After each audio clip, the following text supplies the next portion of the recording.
Hey everybody, welcome back to another episode of the Turtle Power Podcast.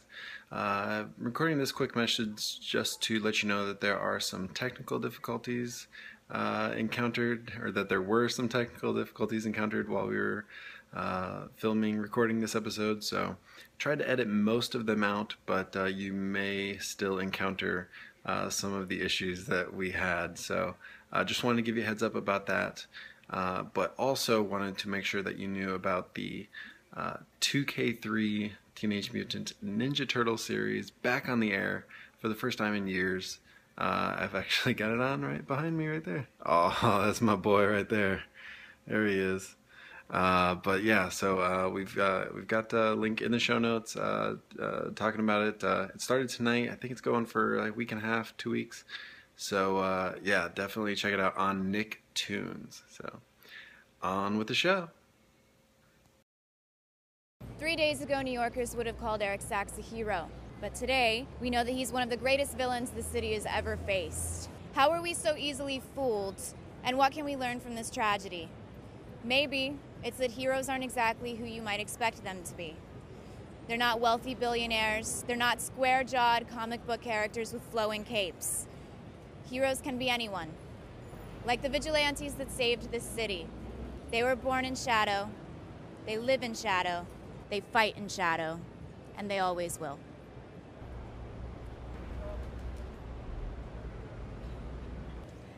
This is April O'Neil with Channel 6 News.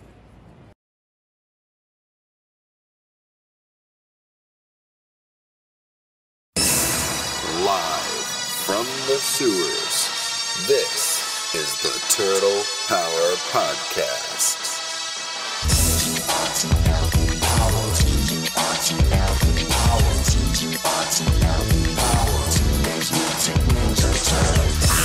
This is your audio source for all the news, reviews, and insight into the world of the Teenage Mutant Ninja Turtles. God, I love being a turtle! Now join your hosts, Brian,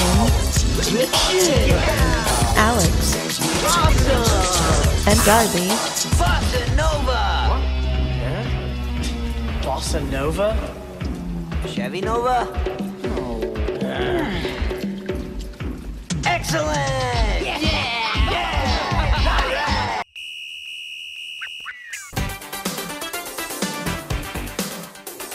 Now it's time for the Turtle Power Podcast.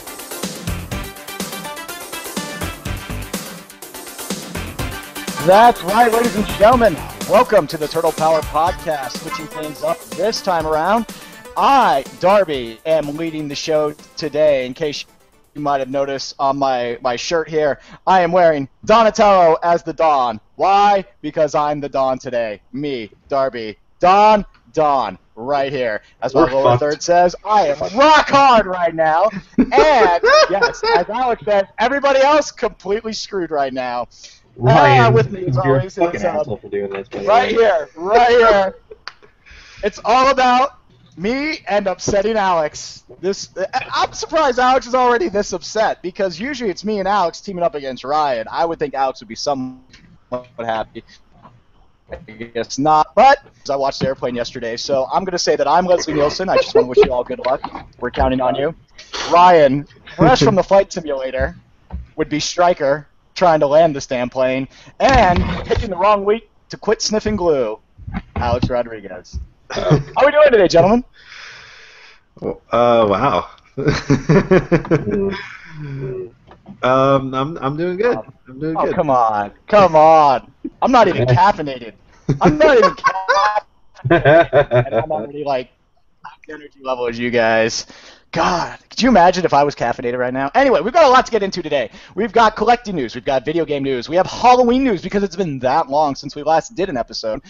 We have comic book news, and from that little clip that we just played before we started the show, we have part 1 and part 2. So let's jump right into the show. Ryan, what was that clip from, by the way, since you were the one that provided us with that clip? What is that about?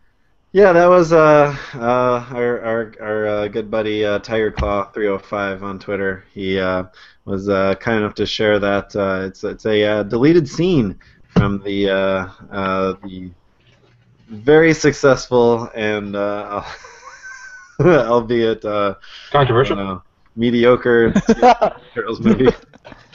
The very successful, yet the very, we explained on the last episode. It's They not cut good it because it writing. didn't make any sense. Box She office says they revenue, live in the does it? shadows. They don't live in the fucking shadows. They're out flopping around with their turtle They dicks were out and wide slapping everybody open. in the face. Correct me if I'm wrong. Weren't they literally in the middle of downtown Manhattan? Yeah, no, well, And nobody saw them. That's cool. Living in the shadows, they don't wear capes. They wear bandanas. That's fine. Whatever. But we also have some Usagi Yojimbo news I really want to get into. Usagi Yojimbo? Is that? Yeah. Anyway, we'll get into that later. Because right now, I kind of want to get into this Halloween news. Just because it's been that long since we did an episode. What is that noise?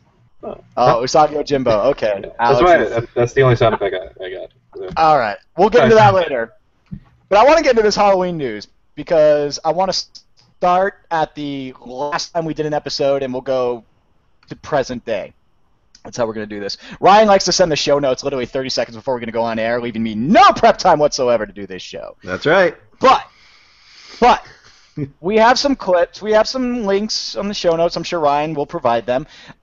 Some celebrities kind of got in on the Ninja Turtle craze for Halloween this year.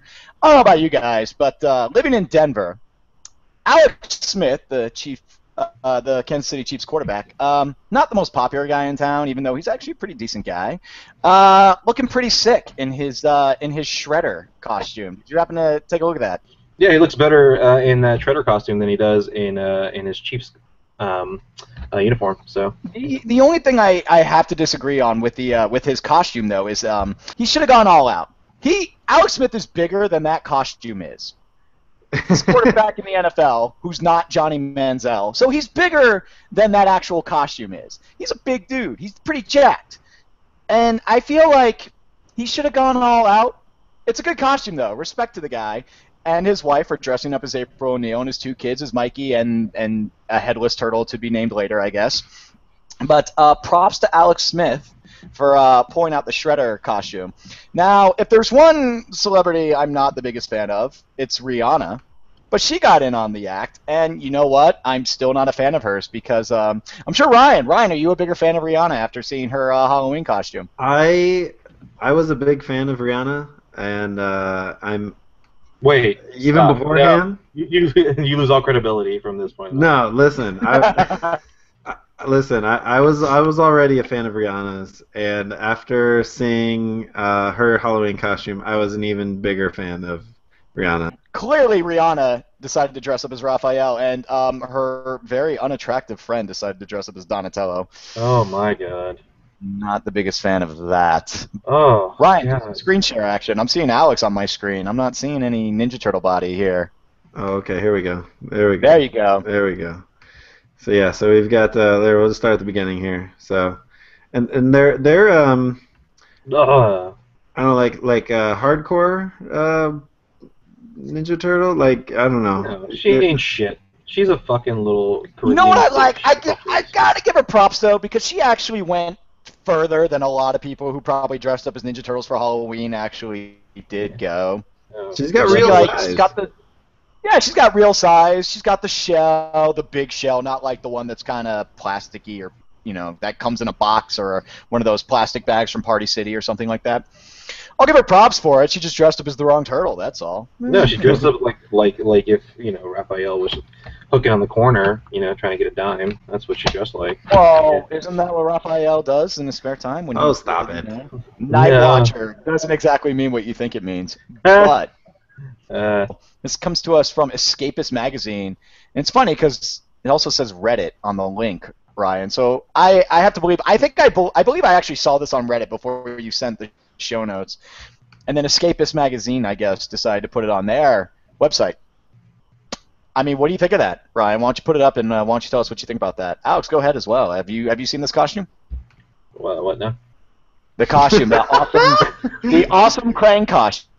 We Not just gonna got- lie. Oh, that's sick. Yeah, It's no, that's pretty amazing. legit. I'm not gonna lie. Yeah. It's a pretty legit costume. Props to the guy who did it. I'm sure it was a Reddit user. And then, like everything that appears on Reddit, it gets picked up like 5 days later from those news websites that like to kind of sort of break the story. There you go. See? Always on Reddit first. That's why I kind of stopped going on Facebook as much as I do, because everything in my Facebook feed is like 5 days after Reddit posted it. Yep. Got to give the guy props. Although, you probably should have worked out a little bit more. No, you know what? Props for the spandex, though. No, if you think about it, the big, crane. He was doughy. He was doughy. Yeah. He was very doughy. He was doughy, but he was bigger too. I remember the old crane. The best part is the lights. Is the fact that it actually lights up inside. Mm-hmm. That's sick. Now, the biggest question I have to pose to Ryan. Ryan, you're an aerospace and electrical engineer. How come you can't create a costume like this for Halloween, huh? Well, I am just an aerospace engineer, but I appreciate the fact that you think that I'm an electrical engineer as well. Well, you did aerospace and electrical engineering in college. I figured you probably I would think aerospace mechanical, but that's okay. Oh shit. Well, okay, sorry. As an engineer, why can't you make a costume like this, Ryan? I feel like you phoned it in this year. Because I am an aerospace engineer. That's why. You don't know anybody that can make. All right, fine. Whatever, Ryan. Whatever. So going from one holiday to the next, Macy's Thanksgiving Day Parade. Once again, the Turtles made an appearance. Once again, Ryan decided to send me about 8 pictures of it in text form. Mm-hmm. Now, but what's the story with this, Ryan? Do you know who MKTO is? Mr. Am I showing my age? I had no idea who this band was. MKTO. Yeah. No idea. We're old, dude. We're all over. Well, except for Alex. We're all over 30 on this show. And, yeah. No, I am 30. I said except for Alex. Oh, you are 30. So you're over 30. All right, cool. No, well, I am 30. So am I. But if you have your 30th birthday, guess what? You're still aging. You're over 30 years old. I'm not over. I am 30. Oh, did you just now turn 30? Did you turn 30 like 10 seconds ago? Guess what? You're 30 and 10 seconds, which means you're over 30. I am 30. You're arguing semantics. But MKTO, known for such hits as... You guys tell me. We're definitely showing our age on this one. I don't know. I'm checking them out on Twitter right now. But apparently, I remember, what was it, last year? Wasn't it, who's that started with a whisper band? I'm blanking now. Yeah. Who is that now? I don't remember. Because I remember Alex being very upset that they weren't they on the float like last year? So they had another Ninja Turtle. I feel like when it comes to this float, though, maybe I'm wrong. Aren't they just rehashed? It's the same fucking thing. The same float every single Yes, it is. Year. It's the same. So, it's the same float. Just take boy band A and replace them with boy band B. Exactly. And I mean, are you happy that they're still popular or pertinent enough to be in Macy's Thanksgiving Day Parade, or should they just come up with a new float? You know, MKTO or the Turtles? The Turtles, not MKTO. Because they have sparklers, and yeah, they're special. Oh. We have sparklers. That is, you know what? Bringing the sparklers add a new touch to the float that we've already seen 3 times now. So more power to them if they brought them sparklers. I did not see the Macy's Thanksgiving Day Parade, but luckily, like I said, Ryan decided to grace me with about 8 pictures. They need to have next year. They need to have Vanilla Ice. Agreed. This should have been the year for it with his Kraft macaroni and cheese commercial. The guy's clearly making a comeback. This should have been it. Vanilla Ice, or even, you know what, and I don't even want to bring them up because we're going to get into it later, but Partners in Crime, come on, man. They've got a new hit video out that we'll get to later, and you'll be glad we did. Yes. I'm so upset about that. You can't tell already. We'll get into that later. But why not, like, I don't know, MKTO? What about, who's the band that sings the new theme song? Anybody How about any band that is somehow, some way? Why not? Why not the Backstreet Boys or like NSYNC? They're from Orlando. The Turtles are in Orlando a lot lately because of the Nick Hotel. How many countless bands have been? Okay, no, there's nothing wrong with that. No, what about Together? Can we bring Together back? I mean, I know one of their members is no longer with. I mean, the rest of them. That was maybe. Together with a number 2, right? Exactly. Yeah. Yeah. Don't you know your calculus? Alex, you don't know your calculus? no, I'm not a mechanical engineer. I don't know calculus. You plus me equals us? Yeah? Oh wait, no, Okay. aerospace, Maybe some together aerospace, action. mechanical, electrical. Yeah, I don't know. Exactly. Calculus. Maybe some O-Town. They had one hit back in the day, right? I mean, maybe bring back another Orlando area boy band. Matchbox 20's from Orlando. I'd much rather see them than MKT. Sugar Ray. Yeah. Sugar Ray was. Oh, that's right.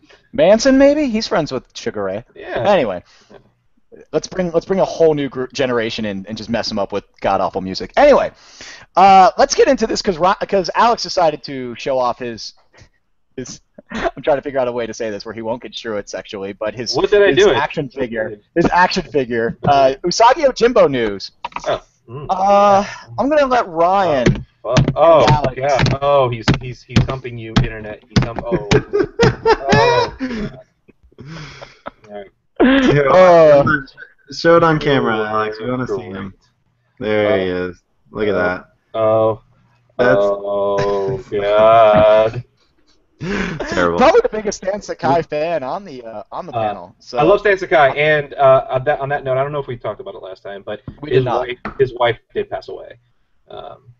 So she finally passed away. So all good wishes and well wishes to that family. And she's been going through. We talked about it in the show before. She was going through a lot of medical issues, and she finally passed away. I want to say it was about 3 or 4 weeks ago. So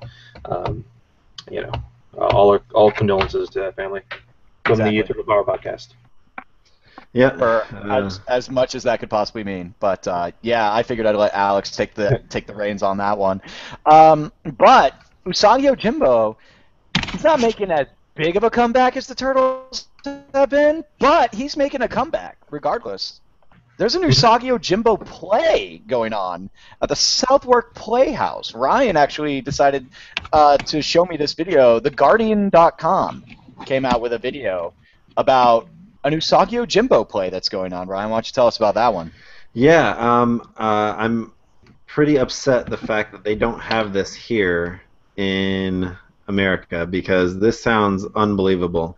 So they are producing and it's currently playing right now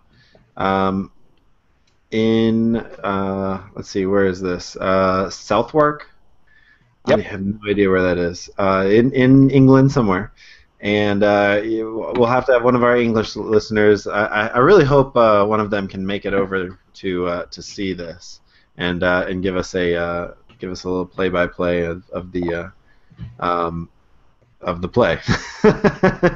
But we'll allow myself to introduce myself. Mm-hmm. Yeah, pretty much. Let's see if we can get this video going here.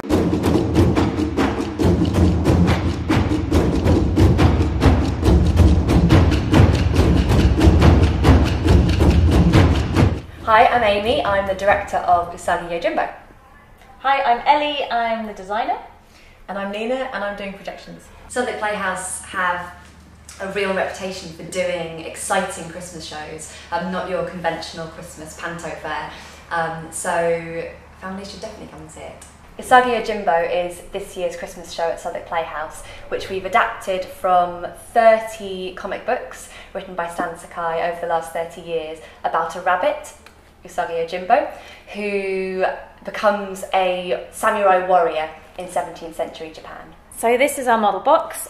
We've got audience on 3 sides. Right at the centre back here, we've got the musician, our taiko drummer. So he's going to be taking up all of this section at the centre back, and he's got quite large drums which take a nice amount of space, and it'll be a lovely visual focus. We're using the whole set as a surface to project onto, but isolating it in different ways and treating it differently according to which surface it is. Rehearsals are going really well. We're in the second week now, and the second week of 3 weeks. And we're at that really interesting stage where we've done quite a lot of script work, quite a lot of work with the music, the taiko drumming and the movement, and begun the fight choreography. And now we're beginning to put it on its feet. So the show's starting to take shape within the set, and the scenes are starting to get a bit of life injected into them, which is really exciting. If you think Panto's kind of trying to put on a sort of funny world, this is a genuinely funny piece in moments, and it's also genuinely transporting you. And I think what children and families really want is together to go on a journey and to kind of sit down around Christmas time and go, let's do something that everyone's going to enjoy all together and have a real treat, and it's going to be such a treat.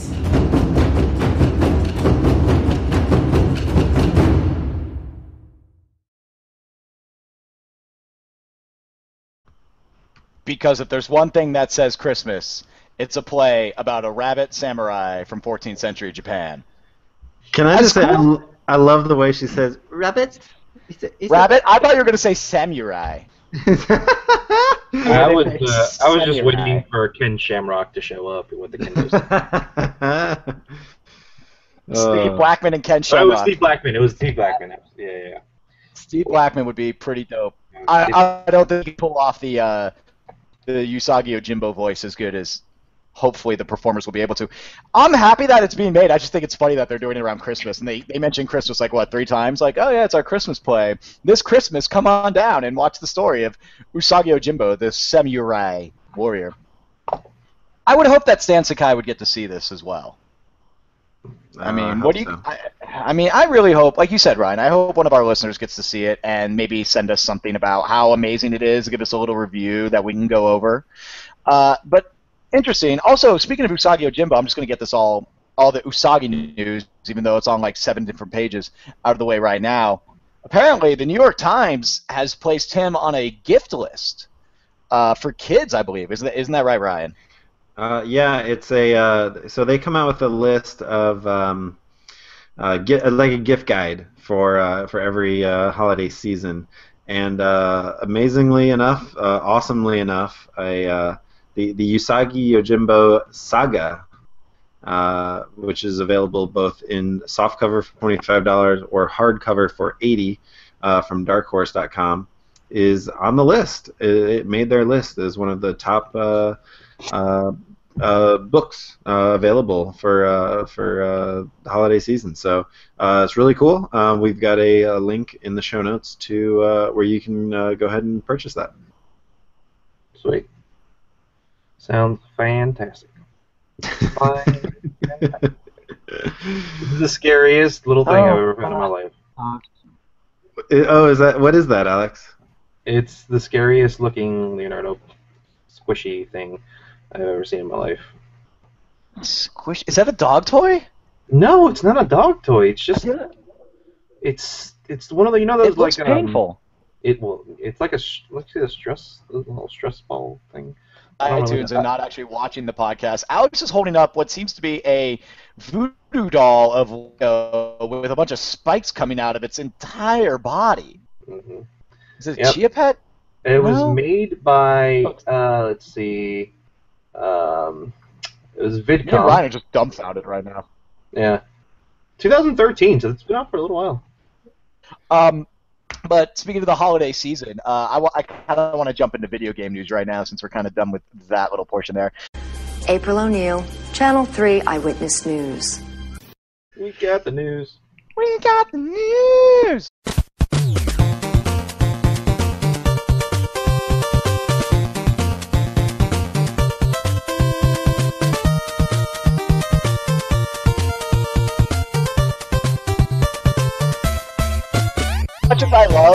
As much as I love that, Ryan, you chose that, I always have like the PTSD flashbacks. I'm like looking for Charlie in the trees. I'm looking for Charlie in the trees when you play that theme. It's just, oh man.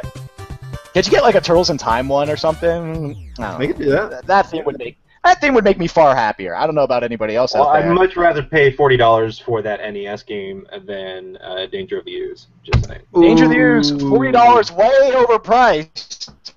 According to some people. Skyrim Samurai doesn't seem to think so. But Metroid, it's a Metroidvania style game. Ryan, what does that even mean?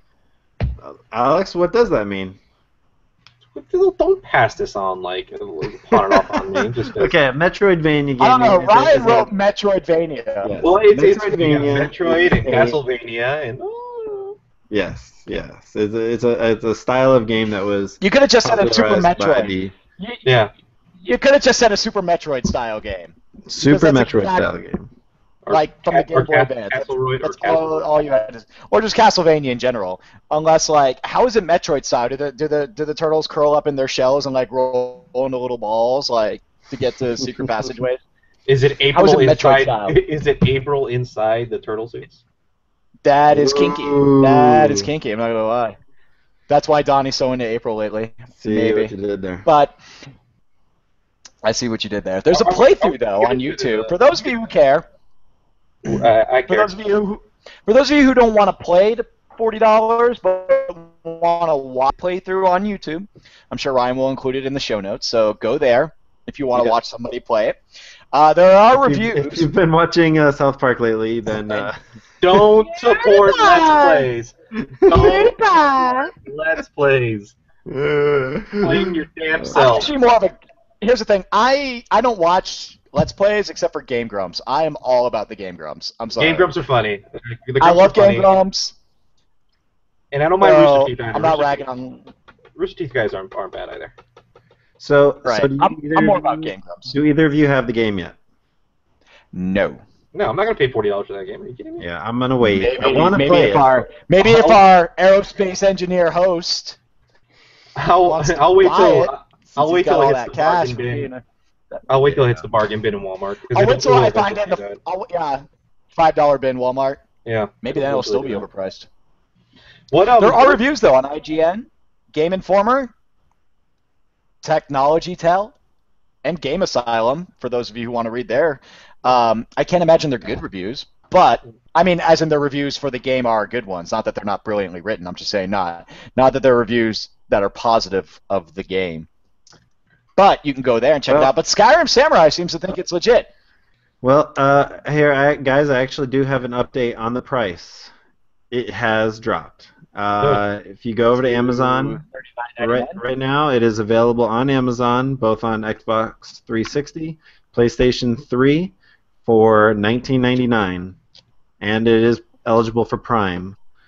And for the 3DS, it's actually down to $14.99.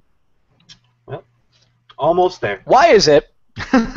I'm sorry, guys. Hasn't the Xbox One and the PlayStation 4 been out for a while now? Why are they just not making next-gen games? Well, this is a game that's made by a very small company that doesn't have the resources to make next-gen games yet. So they are... It's called Steam. Sell the game for $5 on Steam. They'll be fine. Yeah. But this is, again, a game I think that is, like the rest of the Ninja Turtles games, that is geared towards children. And I think children are still playing console games a lot more than they're playing PC. Okay, apparently according to Skyrim Samurai, it's the greatest TMNT game ever. I'm sure that's sarcastic. But it's apparently made by Way Forward. Yes. It says made by @WayForward in the message. Way Forward is a game, a company, a developer that they've made a couple of good games lately. They did the just not this one. They did the DuckTales. No, this one's not a bad game.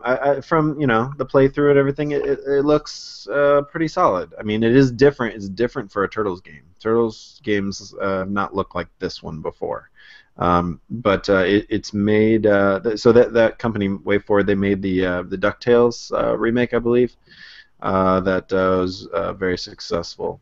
So they're a solid company. They're a solid company. So I like I said, I do want to get this, and actually that $20 is something that sounds a lot more appealing than the $40. So I think for like an expansion. Can they do like an expansion or DLC for Out of the Shadows? Because I thought that was kind of legit. I thought that was a pretty decent game. Oh, it is. Just really short. Yeah. Like that game I liked. Why can't they just do an expansion pack or a DLC?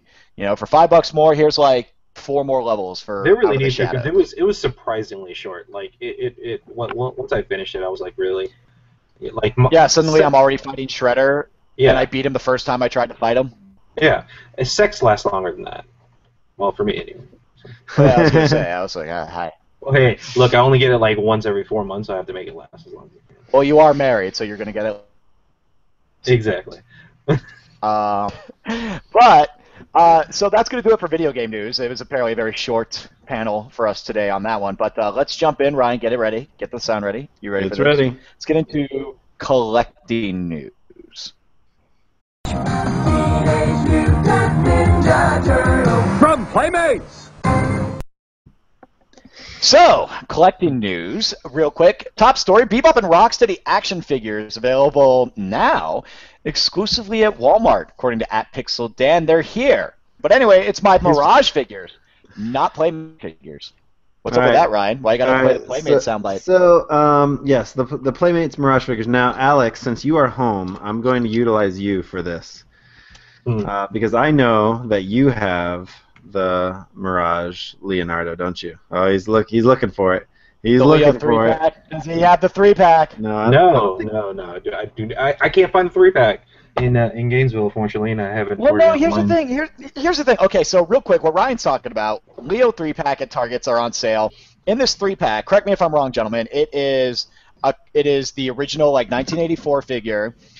And then the newer one, the 2013 figure, and then there's the red bandana figure, correct? That's what it is, this 3-pack. Ryan will include the links in our show notes so you can see what it looks like. I believe when I saw that, I immediately told Target to shut up and take my money, a la Fry from Futurama, because dang, do I want that 3-pack. Yep, me too. Pretty interesting. I mean, Ryan, it's kind of worthless for Raph, though, because all three of them are going to have red bandanas anyway. I did want to talk about the fact that the differences between the Playmates Mirage figures and the NECA Mirage figures that come out a few years back. Fortunately, I'm not home right now. I'm out on the road. I was gonna do a little compare and contrast, but I will say that the Playmate is not quite up to par with not even close. Mirage. Alex was over at my place, and we were doing a little. I spent the night.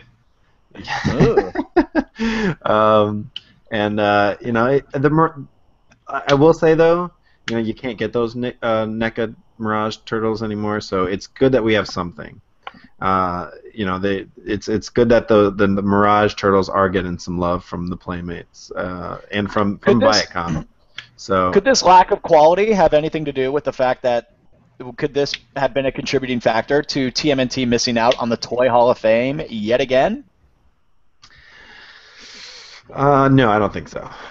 All right. Well, that story real quick. TMNT missed out on the Toy Hall of Fame, losing to Rubik's Cube, Little Green Army Men, and Bubbles. How are Bubbles a fucking toy? Are you serious? I haven't seen the list yet. Are you serious? We need to see, Ryan, perhaps you could find this for us in a future episode. What are the prerequisites for being a toy for the Toy Hall of Fame? Because, yeah, it's soap. Let me ask you, have Dicks made it on the list? Because I play with Dicks all the time.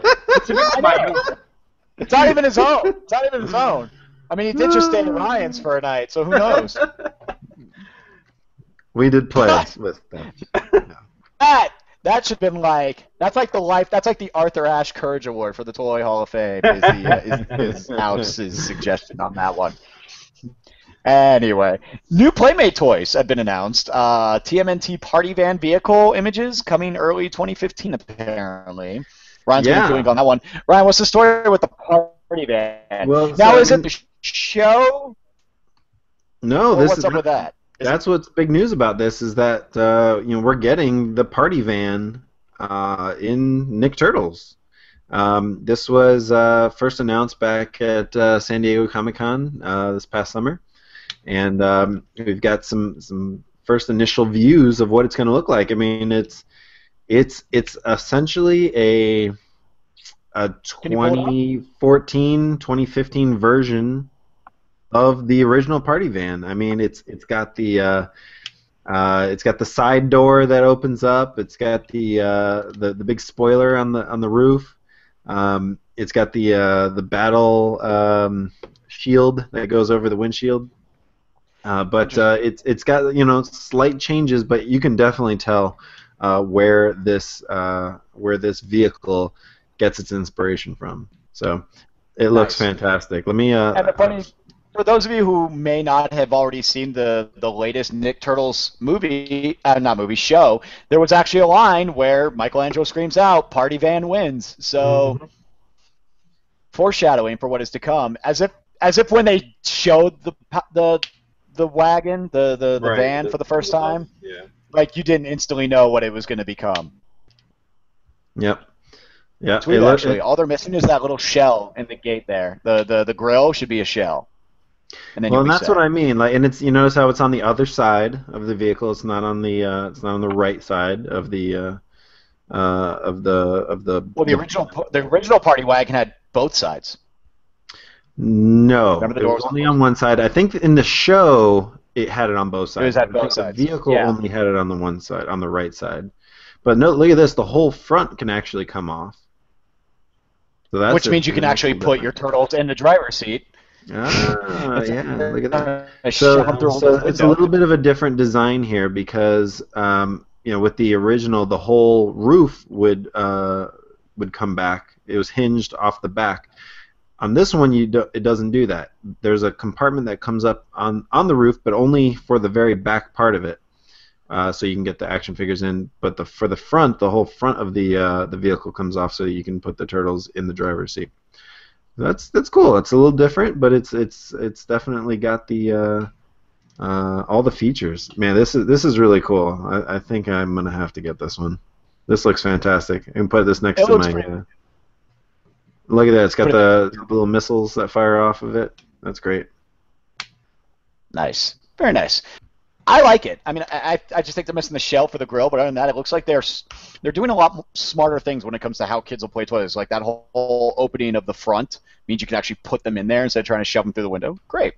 But moving on, something that I think should be in the Toy Hall of Fame, I don't know about you guys, over bubbles. Ice cube trays.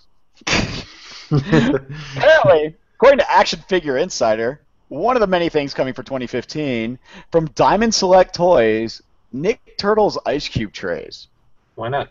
I'd be why not, right? Why not? How are you going to tell the difference between the turtles in these ice trays? Is it the 2013 one? Does Donnie have a little gap in his teeth? A little Donnie gap teeth there?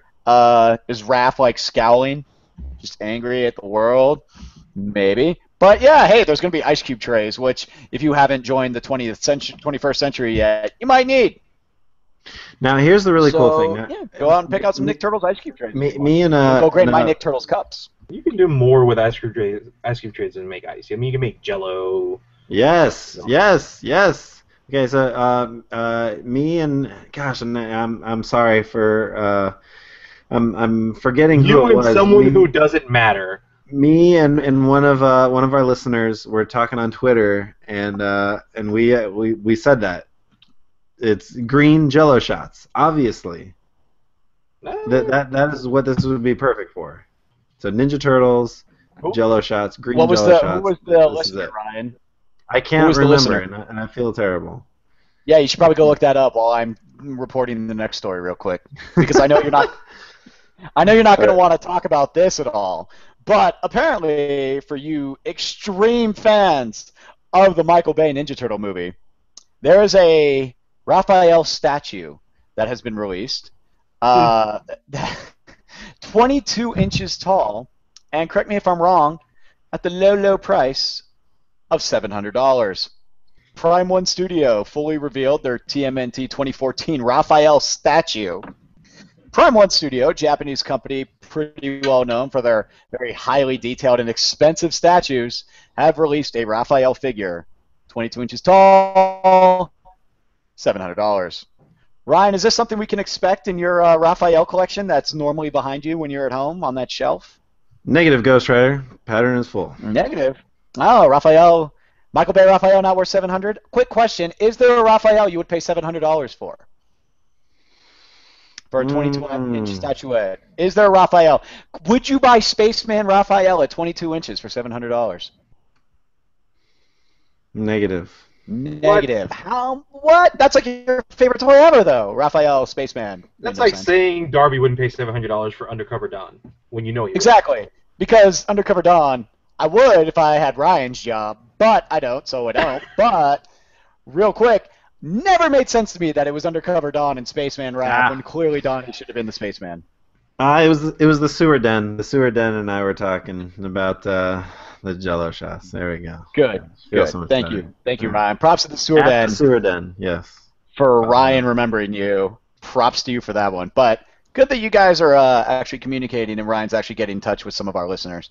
So there's not a Raphael statue that you would spend $700 for, huh? How tall would it have to be? Would it have to be life size? As in like 7 feet tall? $700 is a lot of money. I'm not sure if my marriage would survive $700 statue. So for those of our rich listeners out there that are extreme fans of Raphael, run out and pick it up. $700 for a 22-inch Michael Bay, and the fact that it's the Michael Bay Raphael, which is really it was like, what's the worst Raphael we could possibly make for $700? Ladies and gentlemen, there you go. I will mention, though, very quickly that, once again, it is a Raphael that's being made and not any of the other ones. I don't know what that means, but the Amazon was Raph. This is a Raph. Now, they did make the Mikey is the 4 foot tall. Have you seen this? The Mikey? Yeah. We talked about it before. It just wasn't $700. Yeah. So, yeah. It's like $40 or $70. I don't know, whatever it is. It's much cheaper. So I don't know. And much more detailed. No, just no. Yeah, really. Also, last story here for Toy News. Playmate Toys is proud to announce that it has received numerous accolades from esteemed toy and parenting industry experts and retailers. In addition to the individual product awards, the TMNT brand was identified as one that is hot by TTPM. Ryan, what is TTPM? You know? So this is a story that came out of CNN, and so you get CNN talking about Playmates toys is pretty interesting. Nice. But TTPM is the leading online resource for all things play. It's a conglomerate of toy researchers. Okay. Got it. They do research on what brands are going to be successful for different holiday seasons, and they've picked out that the fact that the Turtles line is doing very well. So they gave out several different awards to Playmates for several different versions of the toys. So really quickly, it was the 11-inch interactive talking turtles, the Secret Sewer headquarters playset, the Mega Mutant Leonardo, Stretch and Shout Leo and Raph, the Combat Warrior deluxe figures, movie action figures, the Secret Sewer Lair playset. All of these were recognized. Yeah, they're doing very well over there at Playmates. So good for them. So that's going to do it for collecting news. Now for really quick. What? Really quick, I do want to mention too that both Go Green Machine and our old buddy Toka did let us know that do you guys remember the whole story with the Ninja Turtles movie packaging, right? Where it was originally going to be Ninja Turtles, and then they changed it last second to Teenage Mutant Ninja Turtles. Well, they've finally run through all of their old packaging that just said Ninja Turtles, and now new packaging for the movie figures does say Teenage Mutant in small letters. And sales are sure to just skyrocket through the roof for doing so. Yep. Well, at least it's accurate now. But of course, our buddy Skyrim Samurai was quick to point out that the movie was lame, the figures are lame, changing color or adding words isn't going to help. Wise words to live by, and hopefully Michael Bay will eventually figure that out. That's going to do it for collecting news. Now for this is like really the part I really wanted to get into. So brace yourselves because we're going to talk TV news. Ryan, hit it.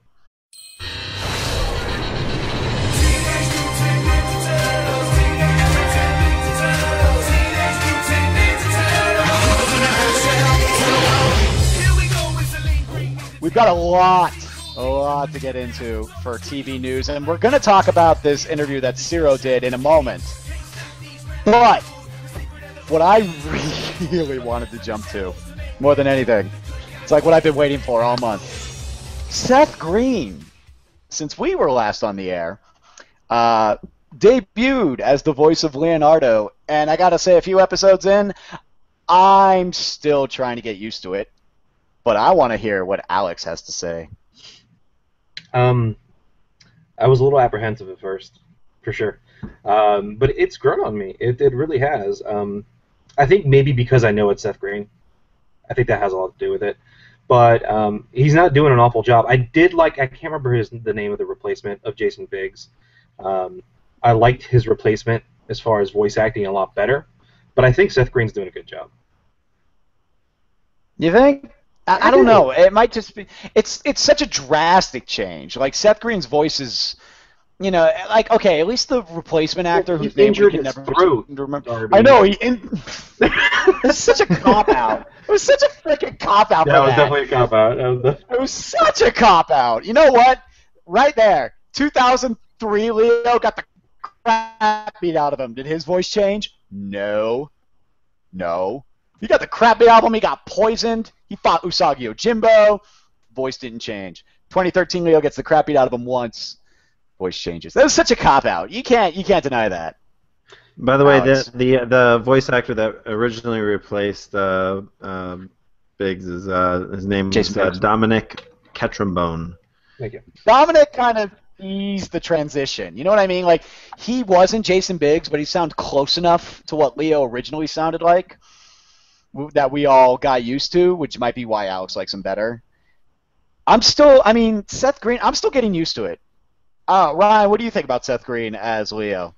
I don't really care that much, but my wife, not a fan. And she likes Seth Green, but I think it's too much his voice. You know what I mean? Yeah. It's just too much Seth Green. You hear Leo and it just sounds like Seth Green. Yeah. The only time he ever does his normal voice seems to be like on Robot Chicken or something like that. But that's fine because it's a 30-second clip and we're used to that. Look, I could be just because I'm so excited that Jason Biggs is gone. It could be that. I mean, it's kind of like, okay, you went from Bush, who was so it could have been anybody, to Obama, and honestly, I mean, it could have been anybody. Like, it didn't matter. It could have been anybody. It could have been. So like, it should have been Ron Paul. Could have jumped in. But whatever. So Ryan could have jumped in as Leo, and you would have been okay with that. So I could have jumped in as Leo, and you would have been okay with that.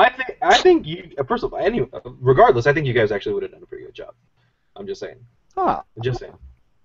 Thanks. Oh, I can listen to you at least once a week. Once a month, right? That's how often we do this. Well, I can listen to you once a week at my own disclosure. All right, thanks. Yeah, but speaking of voice acting, they had some guest stars recently on the show. For those of you who have been keeping up with the show, one that I was not the biggest fan of.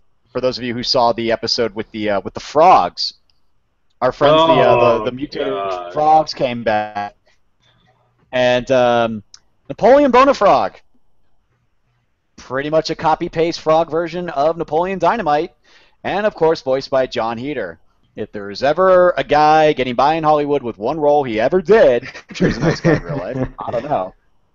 But literally, Napoleon Bonafrog, or Dynamite, whichever one you want to call him, really, guys? What was your view on that? Because it was like, can you blame him? Okay, yeah, I get it. Napoleon.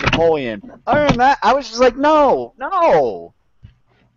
They had no backstory, okay? Like, Shredder gave them those names in the 87 series because Shredder was an evil son of a bitch who wanted to name his minions after evil world conquerors. Attila, Rasputin, Napoleon, go for it.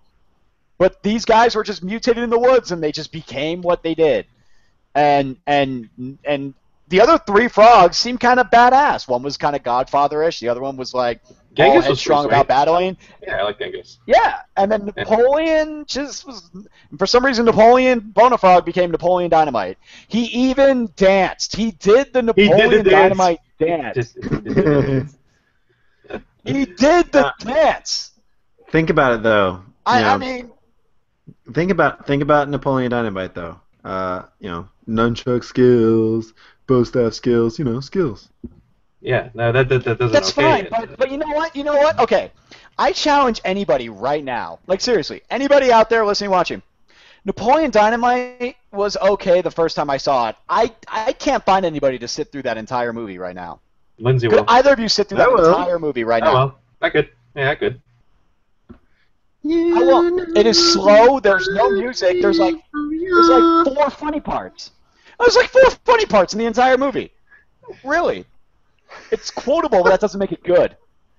The fact that they had to bring in Johnny here to play Napoleon Bonafrog. Look. We have not seen Napoleon Dynamite in probably 2-3 That movie years. came out like 10 years ago. Yes, and we came out like 10 years ago. Just quoted that movie like 2 nights ago at home. Doesn't make it good. For no reason. Doesn't make it good. Does not make it a good movie. It's not. It's not an awful movie. It's pretty bad. I've seen worse. It's boring. It's so boring. Go back. It's incredibly boring. I just watched it maybe a couple months ago. Yeah, and if I were there, I would have fallen asleep. I would have fallen asleep. Give me your best shot. The cartoon was better, and once again, Napoleon Dynamite was voiced by John Heder, because that's the only gig you can get in Hollywood right now. You can't tell me that you hear the name Pedro and you cannot think of Napoleon Dynamite. Efraim Ramirez is different, because Efraim Ramirez is actually like branched off to do other things, and I like Casa de Mi Padre. He's actually one of like the nicest guys I've ever met. Me and Efraim Ramirez met in Orlando, and we had a Christopher Walken off. Him and his friend that he was with. We did a Christopher Walken off to see who could do the best Christopher Walken impression. He killed me. He destroyed me. I'm not even going to do mine, but he killed me. And Efraim Ramirez is actually like showing up in other things. He does other stuff. John Heder just seems to be rehashing Napoleon in every single, venue or anything. What was the movie they did with Will Ferrell? Was it Blades of Glory or Blades of... Yeah. Glory. One thing. You just named one. Good job. Benchwarmers. Benchwarmers. That was the same character. No. Yeah, it's the same character. Thank you for proving my point for me. Thank you. But I'm saying Efraim Ramirez, Pedro, he's done more stuff, and he's like branched out and done different things. So I actually enjoyed Efraim Ramirez, John Heder.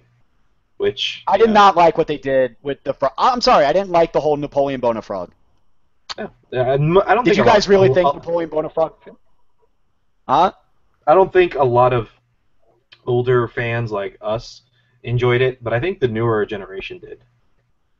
Well, here's the thing. This show is targeted, sadly, to like 10-year-old kids. They weren't even alive when Napoleon Dynamite came out. They were not alive, or they is were that a like bad thing? Is that a good? Is that a bad thing, or is that a good thing? They don't know who Napoleon Dynamite. If I ask my 9-year-old nephew, who's really into the Ninja Turtles right now, who is Napoleon Dynamite, he would have no idea. But ask him who Napoleon Bonafrog is. Ask him who Napoleon Bonafrog is, and I bet you he's going to notice. It works. That's true, but the character itself works for the younger generation, I think.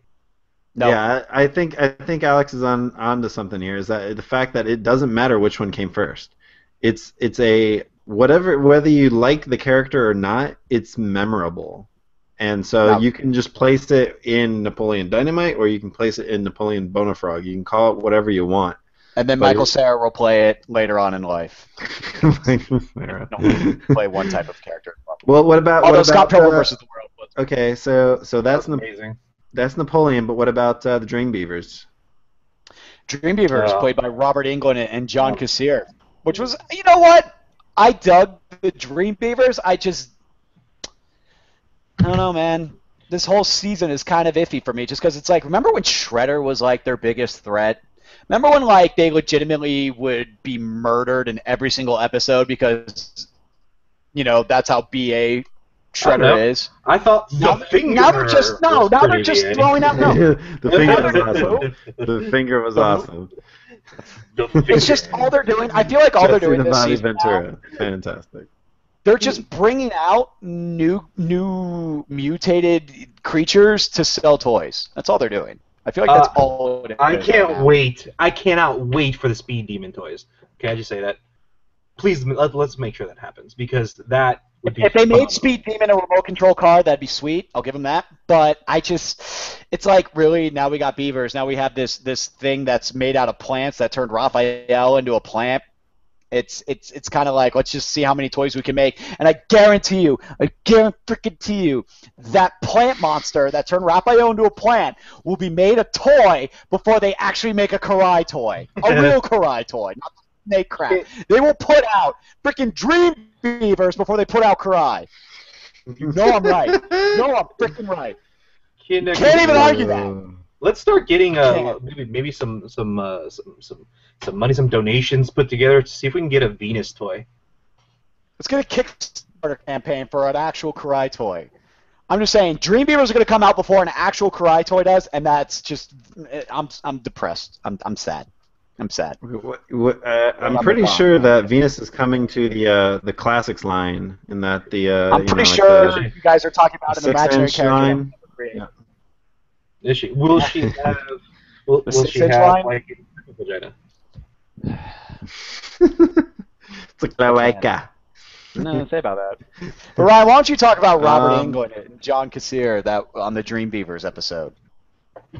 No, I mean I wasn't like a big horror movie fan growing up, so this doesn't really mean anything to me. And what's confusing about it is that again, who this show is geared towards, they're not going to be big fans of those old horror movies either. So right? Is it just me? Is it just me? No, but I mean, is it just me, or have the last few episodes been like incredibly dark? Like there have been moments where even I'm like, I wouldn't want my 9-year-old nephew to watch that.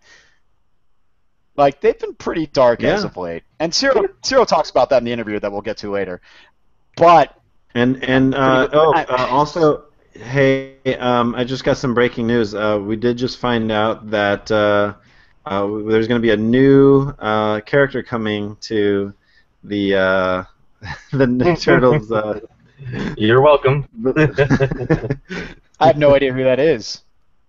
That looks like this Leo, is a turtle. but it's this is not a turtle named. unless Leo had a Look at change. those solid A cups right there, man. All right, we're just joshing. Are those supposed to be boobs? Because turtles are reptiles. They don't have mammary glands, so they wouldn't have boobs. Arby, how many times did you fact that? Huh? I have no idea who that character is. I'm with Peter Laird, man. That character, I have no idea who that character is, man. I'm on Team Peter. I have no idea who that character is. I don't know who that is. You keep bringing up.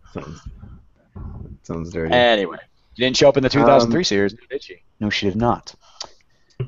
All right. I'm driving the show. Remember, we're gonna jump into the Zero interview now. Yeah, that's right. This is what happens that when card you out. give them the rain. Yeah, I was going to jump into the Zero interview, and I wanted to jump into it because the Zero interview. Well, there's two multiple interviews. parts. There's two interviews. Yes. Oh, I'm sorry. I thought I was just about to say that.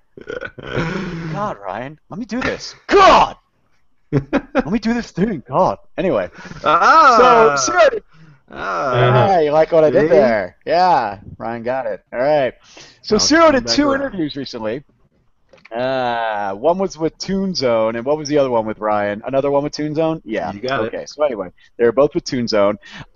Interviewed Zero about Season 3, in which he talked about, Ryan's going to provide the links to these, I'm sure, in our show notes. He talked about the woods being a place where the Turtles need to regroup, recenter, mature maybe, have Seth Green become the voice of Leo, basically overcome the odds they are up against, such as people who don't like Seth Green as the voice of Leo. And I like how it says here, solving the whole Splinter loss, taking back Manhattan, and also, don't forget Leo overcoming major physical injuries to his voice. Ciro talks about how they can pull characters from the Mirage books, and some might be from the Archie books or the Fred Wolf show as well. He also talked about the show not being serialized due to distribution, and talked about the differences between Karai and Turtles. What's that about, Ryan? So serialized. So, I think it very popular. Popular with me definitely. A thing to do with television shows lately is to make them serialized, meaning that what makes a difference in season one episode one impacts episode two, which impacts episode three, which impacts episode four. Right? They all build upon one another, and while there is a slight serialization with the seasons, he talked about that he wanted and he and Viacom Nickelodeon wanted them to still be able to be watched individually, so that when it is they want them to be standalone episodes. Yes. So where anybody could jump in the middle of any episode at any time and enjoy it for what it is, and that if there is bits of a overall storyline in there, then that's good if you can fit them in there. But the point of while they're writing the show is that they want it to be standalone episodes. So, but what about this difference between Karai and the Turtles that was brought up? Well, he talks about the differences between the Karais. He talks about the differences between the 2003 series and the 2012 series, and the differences between the Karais and the differences in the Turtles between all the different series as well. So this is interesting. So he says, one thing we did. Now this is Ciro, by the way. One thing we did, we took Dog Pound and turned him into Razar. We got to the point with Dog Pound where we just got tired of him, and rather than saying let's get rid of him, it was let's make him into what we want him to be. It was fun to do that, and it gave a better backstory to Razar. So that's an interesting way to do it, and we've seen this before in this series where they're not quick to. Actually, we've seen this in the IDW series as well, that they're not quick to just come up with or just grab characters left and right and just change them to however they want. There is a methodology to the madness, if you will. There is a reason why they're doing certain things. So it's really interesting to see. I mean, and we all know that Ciro absolutely loves and adores the Turtles, and he is doing absolutely everything he can to give this show and its fans what they want. Okay. Yeah, good point. Hey, real quick, one of the things that I was noticing in Dream Hamsters, where he's they're at the clerk and then they kind of pan out of the clerk when he's running around with a chainsaw. Was that a poster of Bradford in the back? You remember that? Yeah, it was. Yes. Yeah. Actually, real quick, if you want to talk about Easter eggs, I saw one on Reddit. I wish I could take credit for this, but there was actually, I think it might have been in the Dream Beavers. Somebody out there, comment if I'm wrong. On the side of a phone booth, it says Triceratops were here. Oh, did anybody see that one? No. Yeah, I'm gonna. Yeah, I literally. Nice. Good job. For those of you listening, I'm gonna look it up right now. Alex has become a Autobot. He has apparently become Optimus Prime. And here, I digress. Anyway, I'm going to see if I can find it real quick. But they also, there's like a shot of a. What? All right, you keep going with that, and I'll go to this last point here. So they ask him really briefly, Beyond the Woods, what's the dominant theme for the rest of the season? That's a great question, because that's essentially where we're at with the show right now. And Ciro's response is, it's definitely the return to New York. Yes. Okay. Not just how do we get into the city, but how do we beat the Shredder? And don't forget the city's been mutated into I don't even know what that word is. I'm guessing that's like a typo. Tentacle of some kind. Slimy tentacle Yeah. head things. So that's a lot of work for Donnie and everybody.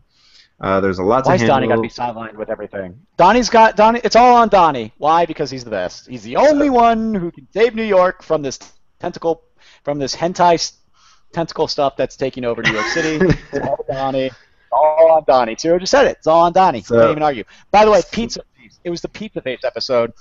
Ryan, real quick, how do I screen share so I can show this to you? You hit the screen share button, which is the green one Where's with this? the arrow. Where's that? And then, Okay. and then All you right. pick the thing you Okay. want to screen share. And then hit share. You guys see that? Yes. Okay, so it Do you says see this, Alex? Triceratops are here. Ah. Triceratops are here. It's on the side of a phone booth. This is the Pizza Face episode, by the way. Oh yeah. So are here. Neat little Easter egg. And see if I can find it. Credit to Hello Andy Panda, Reddit user, for pointing out that Easter egg on the Ninja Turtles subreddits. So I thought I'd share that with you guys because I literally saw that today. Ciro finishes up by saying, sneaking into the city is the first task at hand, and we deal with that quite a bit. Finding a new lair is something they'll have to deal with, because their cover has been totally blown at this point. It's a very thick season, and it's going to be fun. So, into the second interview, says he was asked, you've said before that ideally you see this version of the Turtles as a 5-season story. Would you be interested in taking the story beyond that point? So I didn't even know this, but apparently the Turtles are only... I mean, I believe they're... Zero apparently only planned for 5 seasons. Yeah, but I know they're the series or the franchise, I don't know what you want to call it, the show has got 4 seasons bought. Like they're making 4 seasons worth of episodes no matter what. But apparently Ciro is aiming for a 5-season storyline. So I hope he gets it, because we've seen far too much how a show will just be taken off the air before they're actually done with it. So the series finale has nothing to do with anything. Get rid of it. I mean, it's making buku bucks. I don't get that aspect at all. Would you say it's making bukkake bucks? Because you keep bringing in actors like John Heater to play Napoleon Bonafide. Well, we'll have to see where like that. Maybe that could prevent it. We'll have to see. I mean, so far I think the ratings are staying there. But anyway, his response was, I think if we went beyond 5 with the broad steps that I've planned, we'd have to definitely do some reconfiguring. I'm definitely not opposed. Which means they'd have to create a lot more toys and a lot more mutated characters. I'm definitely not opposed if we keep going, but we need to go back a certain amount on our promise story-wise. I wouldn't turn it down, but it's kind of a nice package the way we have it in 5 right now. So what does that mean? What does that mean after 5? Like what happens? It probably means that he has a set for what he wants the show, like the main points, like these are the big 5 things I want to do. But if something, if they get expanded to 6 seasons, well then I have to put a bunch of cannon fodder, a lot of filler in here in the middle of it, create a bunch of one-off episodes that they've been doing this season, as it seems, and just create a bunch of new mutated characters. Mutate the Turtles again. Every single episode, somebody's getting mutated. So just keep doing it. What can I mutate the Turtles with? Let me look around my room real quick. I'm going to mutate him with a lamp. We're going to have a character who can... He's a firefly. If a lightning bug gets mutated, and da-da-da-da, there you go. I will say that the mutations are getting a little out of hand. Just a wee bit, yeah. How do you have a mutated car? I don't get it. How do you have a chicken whose brain expands to like smarter than Donatello's? At least he was a good mutant. All the mutants that get mutated just turn bad suddenly, except for John Heater and a chicken. God, teenage Just saying. Just saying. But I think it's interesting too because Ciro in the interview says he doesn't read the IDW books because he doesn't want them to influence the Nick Turtles, but then says he wishes IDW would take Tiger Claw and bring him into their universe. Well, they kind of already have a sort of hypocritical character, you know. Yeah, they do. So, and he's pretty BA. He's far darker than Tiger Claw ever was. I'm sorry. He shoots a dude point blank in the face. It's dark stuff, man. Whoa! Spoiler alert! I just think it's kind of. When he did it like in issue 2. Anyway, but it's pretty interesting that I think it's kind of hypocritical of Ciro.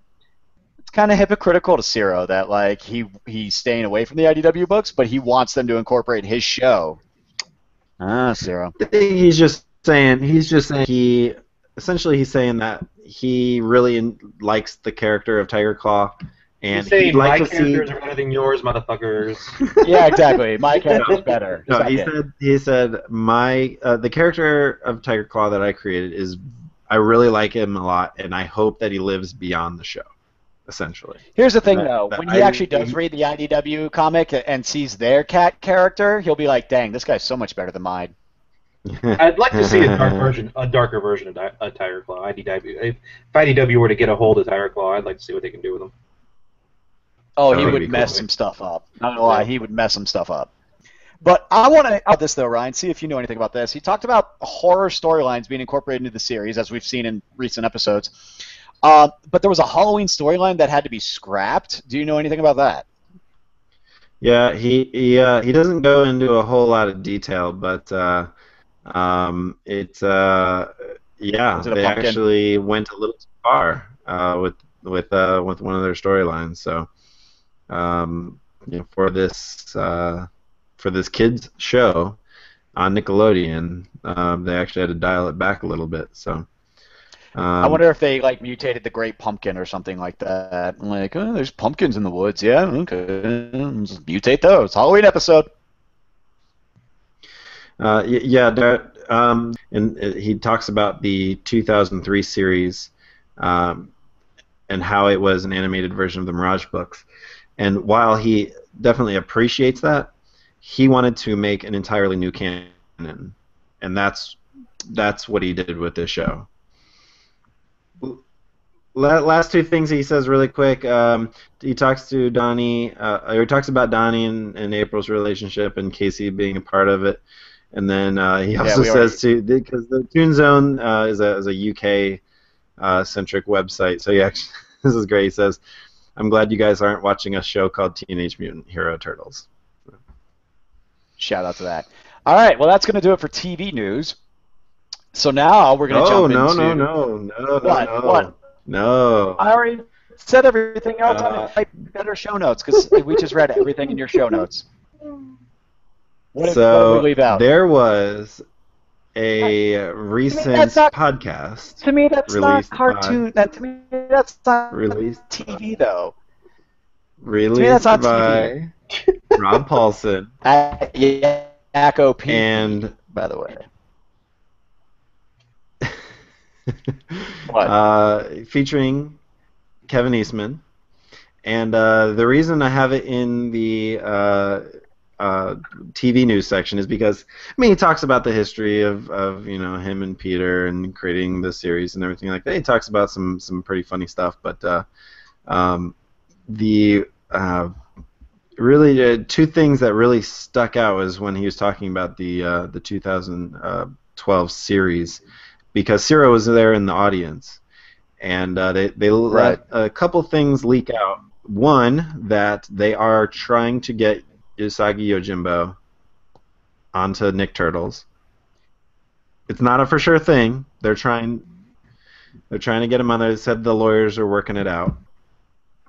And two, that the 87 TMNT will be returning to Nick Turtles. So, of course, the Dimension X storyline, they will be returning. So that was pretty big news because they had the entire original animated cast there for the podcast in the audience too. So yep, they'll be back. If the 87 Turtles show up again on Nick Turtles, they should straight up have a scene where current Donatello talks to 87 Raph. It'll just be all Rob. They should do that. Wouldn't that be great? Just both of them talk. Oh, we kind of sound the same, don't we? Yeah, I don't understand what's going on here. Oh, I think that'd be pretty funny. Approves. Look at that gap. Look at that. Those teeth. Look at it. Just look at that. Donatello does. He's got the whole world in his mouth. David Letterman thing going there. I can't do the Letterman thing. So. Do you think Michael Strahan should have played Donatello in the movie with the gap in the teeth? What? He fit the body. That's going to do it for TV news, right? Is that going to do it for TV news, Ryan? Yeah. That's doing it for TV news. All right, that's going to do it for TV news. So now let's jump into comic book news.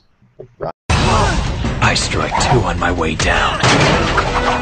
Donatello takes out a 3rd with his staff. Already the pudgy ones are starting to panic. Raph loves this stuff. He's not alone. Why is he narrating? Is he crazy? Hardcore crazy. I love these guys! Love it. Love that. I love that soundbite so much. Anyway, the top story, TMNT 25th Anniversary Blue Label with cover sketched and signed by Kevin Eastman. Well, it's $250 each. Guess what? Hold out. So look for that on eBay, I guess, right? You tell me. What's the story about that one, Ryan? Didn't last very long, did it? 65 copies sold out. Only 65 copies. Yeah. This was part of the IDW Limited series, and I mean they've had several different Ninja Turtles releases through this line. You know, it's supposed to be for high-end collectors, and but this one I think it went so fast due to the fact that they were going to be getting a sketched cover and a signed book from Kevin for $250. I mean, if you want Kevin Eastman to make you a Turtles piece of art, I mean, it's going to be about $250 or more. So, well, it's kind of sad to me because like that's cool. That's cool. I like it. $250. You could buy almost 3 of those 22-inch Raphael figures. I'm just gonna leave it at that. Yeah. Think about it. Yeah. Would you rather have 2 of those comics or 2/3 of a Raphael figure? I thought it was cool, but it sold out pretty quickly. So I mean, Ryan's going to include this story in the show notes. But then, so I mean, I'm totally missing. No. Huh? What? Okay, cool. No, you're good. No, you're good. Okay, cool. The 25th anniversary is the 25th anniversary Blue Label that Eastman did is selling for $600 on eBay, but no 30th anniversary on there. No, Rock got it. Mm-hmm. So, user at Bleeding Cool sent us a story. Teenage Mutant Ninja Turtles Ghostbusters crossover. Have any of you guys read this yet? Because I am not caught up that far. But apparently it's sold out. 30,573 print run. Had to go to a second printing. Ryan's going to include the show notes on that one. I have not seen the crossover yet. I've heard about it, and I will catch up to it if any of you have anything to say about this one. Ryan, have you read it? Alex, anything? No, but the cover art is amazing. I've seen the covers. Yeah, and I've been catching them. Is Ryan pulling them up? Yeah, there's something about seeing a Ninja Turtle running down a hallway with the proton pack on his back. There's just something about that. It's just cool looking. We need that to happen, Playmates. Who in their right mind? But who in their right mind would give Michelangelo a proton pack? I would. I trust them. I would not trust Michelangelo. Well, if it was Dimension X, Mikey. Okay, then yes, okay, cool. But Nick Turtles Mikey when he's not in Dimension X, I'm sorry, I'm not trusting him with the Proton Pack. Fair enough. Wouldn't do it. But IDW Mikey is actually legit. That episode of Mikey and Dimension X was pretty awesome. Yeah. Oh, it was sweet.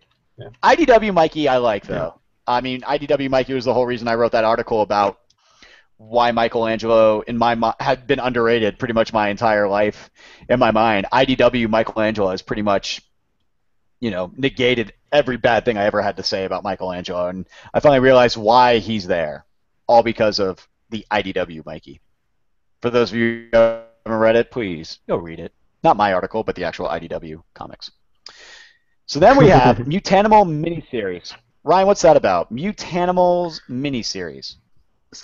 So, do you guys remember the Mutanimals from the Archie series? Mighty Mutanimals. Yep. There was. You what? Seriously? Okay. Well. Which one was it? You gotta tell me. There's a lot of mutated animals. Exactly. It was a spin-off from the Archie series from back in the day. And if you go back to the, you remember my catalog of, let's see, what was it? Was the Ninja Turtles Encyclopedia or Character Encyclopedia? Like half of that is Mutanimals. Back when we used to do character spotlights on the show. Oh man, we need to bring that back. Seriously, yeah, we need to do something. We need to bring that back. But yeah, the Mighty Mutanimals were awesome, man. I think wasn't Leatherhead was part of that. Oh yeah, yeah. There's, Mondo Gecko and Wingbat and Screwloose. And okay, Ray Fillet, absolutely. Yeah. Jaguar. Got it. Yeah. So they're making the Mutanimal series. They're gonna do some comics about that one. Yep. Pretty sweet. What's it say? February 25th. It's gonna be coming. February 25th, 2015. You got it. Nice. Of course, this is based on the IDW series now. So. Right. Which is great. Ryan, I'm going to let you do this part real quick. All right, so what's out now on IDW? We've got issue 41 of the ongoing IDW series, and issue that just came out, actually. Issue 41 just came out, and issue 42 is going to be coming on January 21st, 2015. The TMNT Ghostbusters crossover miniseries, issues 1 and 2, are out now, and as well as their second printings are both out now. Second printings just came out this week, and issue 3 is scheduled for release on Christmas Eve, actually December 24th, for the IDW Adventure series. For that last second holiday present that you really need for that last second. For the IDW Adventure series, the Nick Turtles Adventure series, issue 17 is out now, and issue 18 is going to be coming this week on December 17th, 2014. For Mirage, this is really exciting because Soul's Winter, that's right, this bad boy right here, just came out. Now, if you don't remember, if you don't recall, if you just don't know, Soul's Winter is a mini-series that was part of Mirage Volume 1. It was originally issues 31, 35, and 36. It was written with and art by Michael Zully. And this is a really interesting interpretation of the Turtles. It's a completely different. I mean, we've talked about the Out of the Shadows version of the Turtles as being different. This hashtag Turtle Nostrils? Yes, hashtag Turtle Nostrils. This invented hashtag Turtle Nostrils back in the 80s. So we'll just start here and just show this. I mean, this is like the little table of contents here, but you'll see it's just a completely new take, new for then, take on the Turtles. A very, scary. Yeah, I mean the faces are much more skull-like. They have the much more pronounced beaks, actually. Um, Kind of looks like Reptile from Mortal Kombat. Yeah. When he rips off his head and eats your face. They all have swords. None of the turtles don't have their individual weapons. They all have swords, and they all have pretty much the same, I guess, armor, if you want to call it, or ceremonial outfit for fighting. So it's just a very different version of the turtles, and it's beautiful. So just got this bad boy. It just came out. Very excited. It is beautiful. It's beautiful. It was you're like yeah, they look scary. They only have but it's really if you're beautiful. a hardcore fan of the Turtle Power podcast, you've been listening a long time. You'll recall that when we had our interview with Bobby Curnow, I actually asked him about this series, and even back then they said that they would be working on it to try to get this out. So. Thank you, Bobby, for getting this bad boy out. I appreciate it. Nice. In addition, Mirage... Bobby Curnow was probably one of my favorite interviews we ever did. Absolutely. Probably one of my favorite interviews we ever did was Bobby. Absolutely. It was supposed to be like, what, a 5-minute interview turned into an hour-and-a-half show? Great. Loved it. Yeah, we definitely talked turtles with Bobby. Cool guy. The funny thing is, too, at comic book shop, like, drop Bobby Curnow's name, people actually know him. I'm like, oh yeah, no, we interviewed Bobby Curnow. He's a pretty cool guy. And they're like, what? He's like, yeah, no, Bobby Curnow, cool guy. That's the comic book podcast version of whipping it out. Oh yeah. Oh yeah. If you're not gonna whip it out, why even have it? Duh. Mirage. You can put quotation marks. No. You can put quotation marks right there on that sentence. A little dash and then Darby.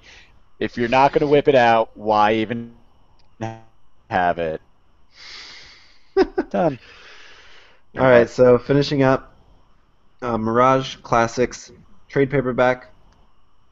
Let's see, number 9 has been delayed until January 7th, 2015. That is going to be collecting Mirage TMNT Volume 2, issues 6 through 9. And then Mirage Tales of the TMNT trade paperback. Number 6 is out now, and I just got that one. That's at home, and that is collecting Mirage Tales of the TMNT Volume 2, issues 13 through 16. Last but not least, Archie TMNT Adventures Volume 9 trade paperback is coming January 7th, and it collects Archie issues 37 through 40. Looks like they're going to get all the way through the Archie series. That's great. So. And that's what's out now. Is that going to do it for the comic book news there, Ryan? Okay. Well, let's jump right into movie news, Ryan, if you want to go ahead and hit it.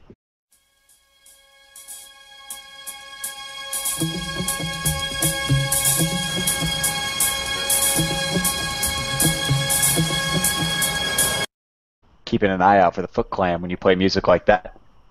Dun, dun, dun, dun. Yeah.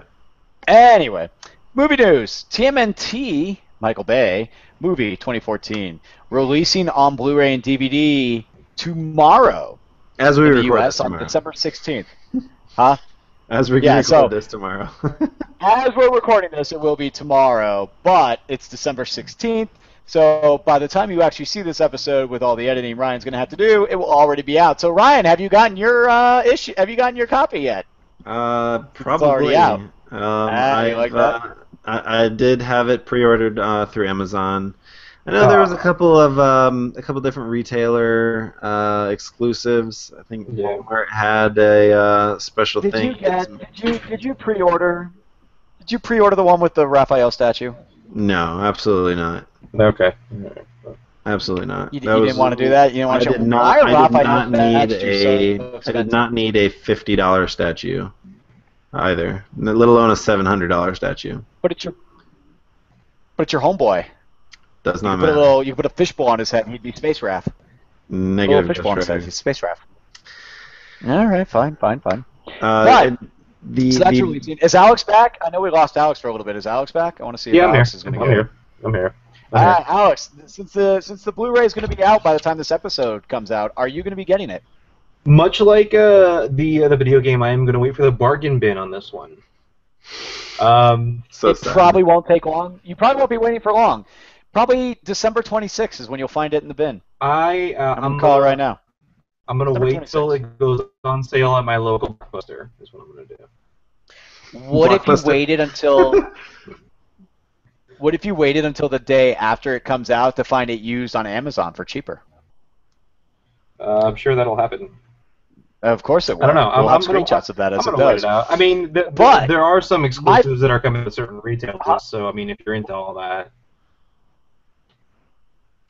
Yeah, it was Barnes and Noble actually had an exclusive too. They had a special poster that you could get, and Walmart had a series of minifigs. That was the better one. Toys R Us has earbuds and masks with their set, so yeah. Yeah, I think there's some others that are getting the earbuds masks. that came out like 2 years ago. No, absolutely not. They're the same piece of garbage that you got 2 years ago. I promise you. They're the same from 2 years ago with the horrible sound quality and the shattering of the face. Okay, fine. Next up on movie news, have you guys seen this? Because I actually saw this actually when it came out. TMNT movie 8-Bit Cinema. We're going to include the YouTube link in our show notes for those of you who actually want to see it. Have you guys actually seen this? Yeah, this is awesome. I friggin' I would play this game, by the way. I freaking loved it. I would play this game in a heartbeat. Even with Michael Bay being the final boss. Even with Michael Bay being the final boss and what he did to Leo at the very end. Go to our website. We'll have the YouTube link in the show notes. But you know what? I would have played it. I thought it was great. 8-Bit Cinema, they do some pretty good stuff over there. You should also check out their other videos as well, because I looked at some of their other stuff. Pretty good. Next up, at TMNT Movie Featurette, VFX Breakdown via at Nailbiter111. What's up with this, Ryan? Yeah, this is just a featurette here. Yeah, this is just a little behind-the-scenes featurette of some of the special effects that were used in the movie. This was put together by Nailbiter111. He's a writer over at comicbookmovie.com, and he's been the one guy over there that's been posting all of the Turtles stuff leading up to the movie, and he's posted this as well, so you can check for the link in the show notes. There we go. Alex is back. Hey, Alex is back. Done with your fleshlight there, buddy? Right, he's done with his fleshlight. Good for him. Yeah. So, you're breaking up. And me? Sorry. TMNT box office has hit 400 million worldwide. Don't know how I feel about this, because I feel like there are far more deserving movies that actually make that much money. But just to give you some comparison, because we love that movie so much, Guardians of the Galaxy, 771.5 million worldwide. So, you know what? The better movie is definitely on top. Yeah, it does. It does provide some reassurance that there is, one, a God, and two, that my faith in humanity has been restored. That the better movie of the two has done. No. See, here's the thing. My faith in humanity has not been restored. People still, including us, spent money to watch that piece of garbage. So $400 million worth. Fuck that. Fuck humanity. $400 million means it means they saw it more than once, though. I'm sorry. That's I mean, I didn't see it more than once. Did you? No, I'll tell you what it is. Here, hold on. I'll tell you what it is right now. It's China. China is the reason why it's so high, and it's also the reason why the most recent Transformers, which was I believe it was the prequel to the TMNT movie, was also like one of the highest grossing films of all time, because of China. It was not because of the U.S. Freaking China.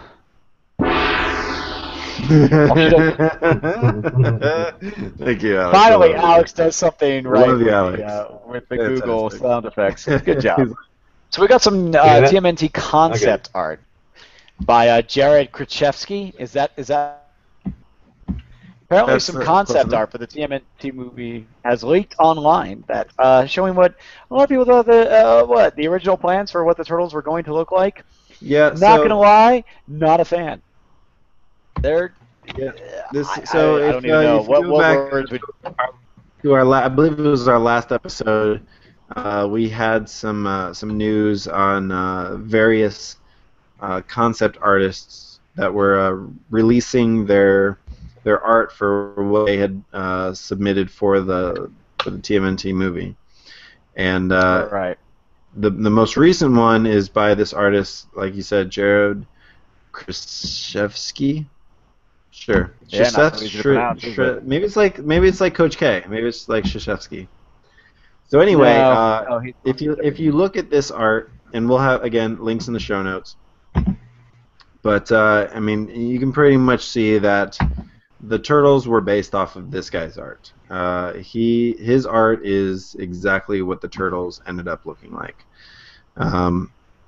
There's some art. Yeah, they didn't end up looking completely like it. Let's just say There's that a lot of similarities, but yes, the Turtles that ended up on the screen were more influenced by this artwork than any other. So yeah, we'll have links to this artwork in the show notes. He's tall, lanky. There's like no muscle, but I digress. Good thing they gave Donnie a little bit more beef for that. We all know it's crap. Anyway, Dave Green in talks to direct TMNT 2. Dave Green, the director of such brilliant films as I Have No Idea. Yeah, he's only he hasn't really done anything. The most recent film that he's directed is a film called Earth to Echo. Earth to Echo, yeah, and which is phenomenal. Oh, you've seen it? No, not at all. But I'm sure it is. So yeah, this is just in talks. This hasn't been confirmed yet, but he is in talks to direct TMNT 2. Yeah, why not? I mean, he has such a great track record, with Earth to Echo getting such great reviews. Why not? This return. You know why? Because it wasn't Michael Bay presents Earth to Echo. Then it would have made like $300 million more. Yeah. Yeah. But what's up? No, nothing. I was gonna go on a Michael Bay rant, but I stopped you. Back. Good. Never sure. You held back. Good job. Well, there's a question coming up that Ryan included in the show notes about are Bebop and Rocksteady confirmed for the TMNT movie number 2? Yeah, it sure sounds like it. Explain your reasoning. The producers were at a. I believe they were in like Brazil. I believe they were in South America, and they were doing an interview, and they pretty much confirmed that Bebop and Rocksteady would be in the second movie, and also that they are looking at bringing in Casey Jones. Not confirmed that Casey Jones will be in it, but that they are looking at a way to bring him in. Now, Kevin has been on record as saying that he thinks that. That Casey is a must. That Casey definitely needs to be in the movie. But of course, he's just there to provide insight. Kevin is not the one making the movie. Just like he was for the first movie. Right. So Channing Tatum will be a great character. Channing Tatum. There you go. Yeah, absolutely. Dude, I would watch Channing Tatum. I'm sorry, I would. I like Channing Tatum. Yeah, he's very delicious looking. Channing Tate, yum. Channing Tate, yum. You know it. Stop. Just stop. Teenage Mutant Ninja Turtles 2. Why William Finchner will be back and what he'd like to change. Apparently, Cinema Blend has a story. CinemaBlend.com, by the way, has the story. I have not even seen this article yet, so I have no idea what it's about. But Ryan, I'm sure you can shed some light on what William Finchner would like to change. Probably that he doesn't get beaten up by Megan Fox so easily. You tell me. I mean, he had some interesting ideas on what he'd like them to do differently in Ninja Turtles 2. Specifically, the quote that there's some very interesting things that even the first movie touches on of the origins of everything, and I'd love to explore that. No, But The there origins are were so many god-awful. avenues to go down now in the history of what the Turtles have been with past storylines and the origins of the movie universe itself. So, I think He thinks the origin was good. I think He essentially thinks the what origin he's was good, Tetsu? no, I think what he essentially is trying to say is that there needs to be more story in this movie. There needs to be better story. There needs to be a better story is what he needs. There needs to be a story. Good luck getting that in a Michael Bay freaking movie. Okay, Michael Bay movie, more story, just pass the $400 million mark. The Rock had a story. Bad Boys had a story. It's possible, but it's not going to happen. Scoreboard. $400 million. Why do I need a story if I'm making $400 million? You know what? Shia LaBeouf could be Casey Jones. The difference is Shia that LaBeouf is not an actor anymore. The difference is that William Fichtner is an artist, right? He is. Actors are artists, and they want to see good art. I mean, yeah, a nice paycheck is great and everything. He's already got the paycheck now, so now he wants it to be quality. So, and I can't blame him. I want it to be quality too. Yeah. We all do. We all do. But I just think it's funny. He wants more story. Meanwhile, Michael Bay's just laughing all the way to the bank, like, F you and your story. I've got $400 million. Michael Bay doesn't care about story. You know that. I know. We all know that. So anyway, breaking news, even though this happened last month, the 1990 Ninja Turtles movie, the one we all know and love, the one we all rank at number 1 on our which one is the best Ninja Turtle movie list, is now on Netflix. It's been on Netflix for about a month now, but it's been that long since we filmed an episode, so sorry. How happy are we about this? Are we excited? Have you guys watched it on Netflix yet, or do you just pop in your DVD? Because we all have it on DVD.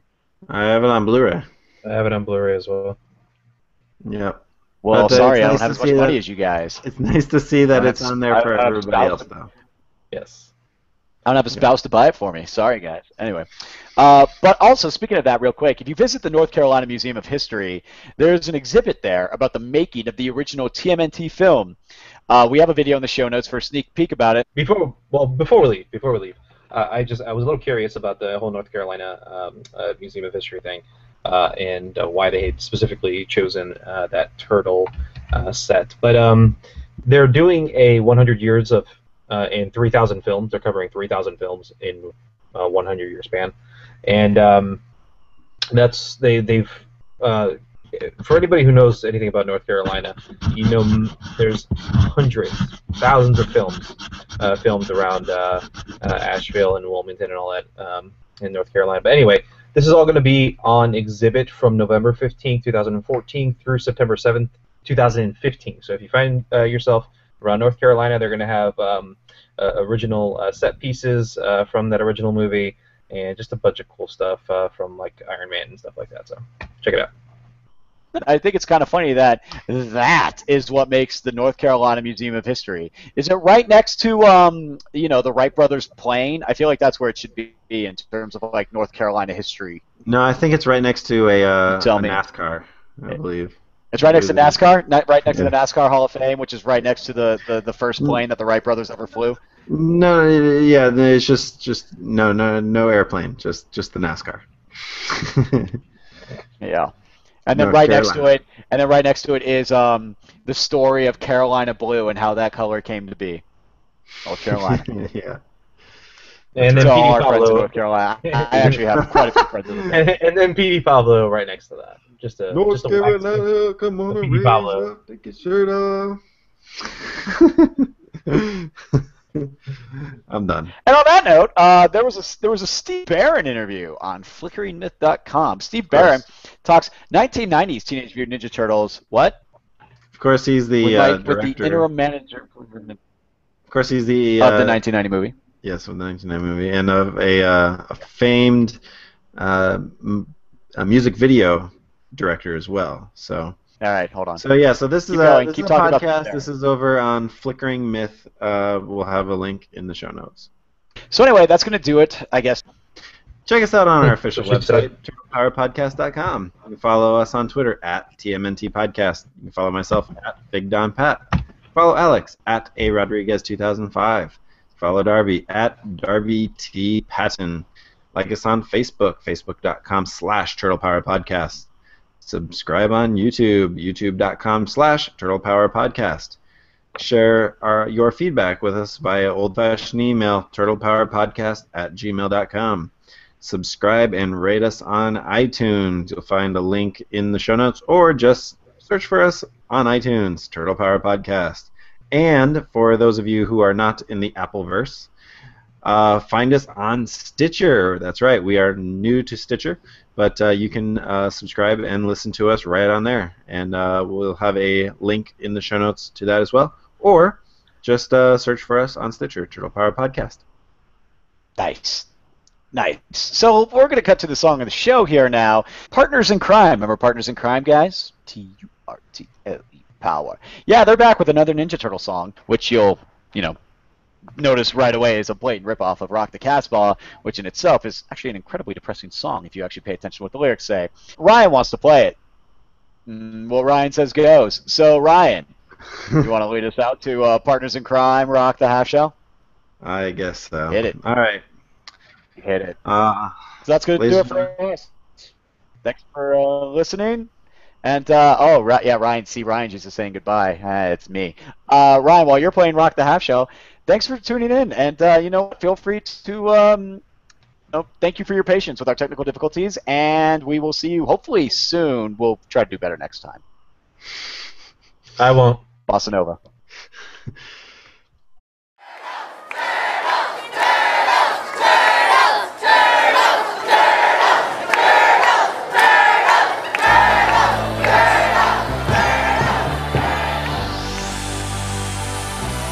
Here we go again.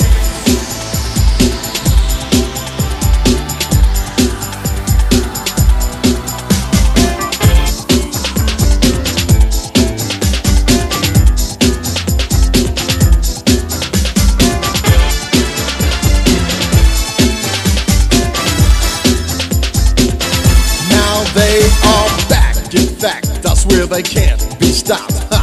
The coolest, smoothest brothers ever walked on a block. You know the gang is green, they're charged and in effect. And when they plan a stand, they command nothing respect. If you need backup, they're the ones you should call. Cause they're the best, the others best, in fact they will fall. So if you're ever in trouble, all you have to do is shout it out. And there's no doubt that they'll come running to you. That's alright, we're gonna win this fight. So rock the half shell, rock the half shell. We're gonna keep this clean, gotta keep this green. So rock the half shell, rock the half shell. They're stepping with their weapons when it's time to do work. And just the evil and illegal ones are gonna get hurt. You know they settle with the metal, yeah they even the score. You know I'm saying, there's no playing with the Heroes 4. Like WrestleMania, there's Zania, a tag team match. They win the SummerSlam Raw, Survivor rolling a back. So if you've had it with the static, there's no need to fear, because the TMNT will soon be there. That's alright, we're gonna win this fight.